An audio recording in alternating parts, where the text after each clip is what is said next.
Tita, palabas na kami.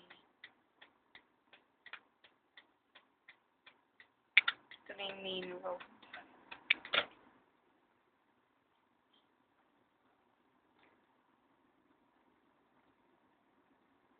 So, ito yung papalapit na yung guardhouse.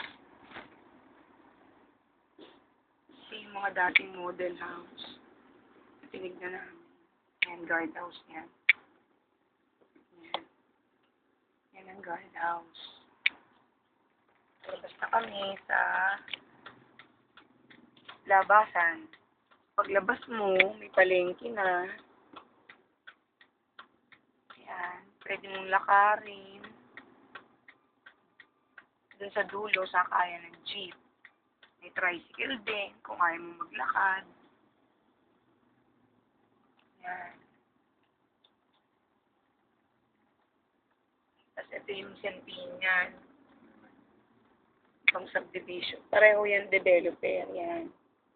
Kaya lang mas makonti ang community ng San Isidro Heights. Ikaw pa rin magde-decide, pero kung may gusto mo. Okay. Kinakausap ko nga siya. Kinakausap kita. Ikaw na bahala. Yan na. Paglabas mo, tita, yan na yung sakayan ng jeep. Kung pupunta ka ng bayan ng Cabuyao, pupunta ka ng Santa Rosa, pupunta kang SM. Kung may sasakyan ka naman, pagtawid mo sa kabila, Cabuyao exit na yan. Tapos ayan, kung gusto mo mag-tricycle, ayan ang terminal, papunta San Isidro Heights. Ayan, may mga makakain. Gusto mo na mga pirated na CD. Ayan, may mga bigas-bigas. Yan, yun yung mga jeep. Tapos sa kabila, yun. Yan. Papuntang expressway na yan. Yan. Pag may kotse ka, papunta kang Maynila, yun ang expressway. Diretso na yun. Yan. Eto, papuntang bayan. Palengke ng Cabuyao. Papunta na sa clinic ni Irving.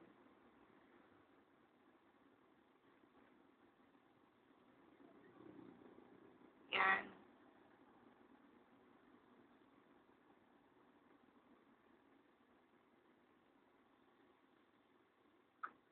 Ito pakita rin. Ito yung mahogany, tita. Yan yung tinignan din nila tito, no, sa loob. Yan. Ito yung commercial area ng mahogany. Tapos, yung pinaka-subdivision niya, yung bahay, ayan. Yan. Yan, yung mga tinignan ni Tito Nor sa loob. Kaya lang problema, katabi nito, St. Peter Memorial Garden. Isa sa magandang memorial yan dito sa Cabuyao.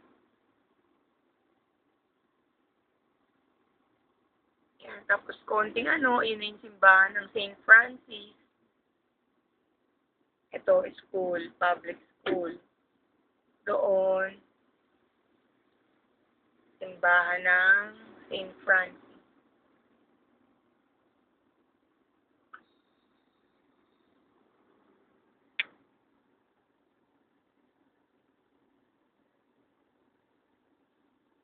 Yan, yan ang simbahan. Ito, may panibagong subdivision doon sa gilid nung.